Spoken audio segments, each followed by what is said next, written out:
स्थानिक स्वराज्य संस्थांच्या निवडणुका कधी होणार याकडे सर्वांच्या नजरा लागलेल्या असताना आता याबाबत निवडणूक आयोगाने मोठी अपडेट दिली आहे।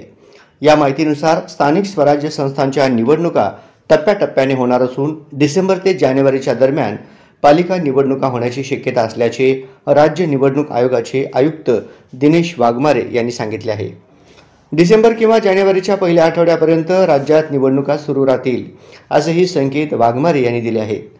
नाशिकमध्ये पार पडलेल्या आढावा बैठकीत वाघमारे यांनी ही माहिती दिली आहे। 1 जुलै 2025 पर्यंतच्या मतदार यादीच्या आधारे निवडणूक घेण्यात येणार आहे। प्रारूप प्रभाग रचना निश्चित झाल्यावर पुढील प्रक्रिया राबवली जाईल। निवडणुकीसाठी आवश्यक असणारे अधिकारी, कर्मचारी व तांत्रिक यंत्रणा यांचा आढावा देखील बैठकीत घेण्यात आला। दिवाळीनंतर म्हणजे ऑक्टोबर अखेरनंतर स्थानिक स्वराज्य संस्थांच्या निवडणूक प्रक्रियेला सुरुवात होणार असल्याची माहिती देखील त्यांनी दिली आहे।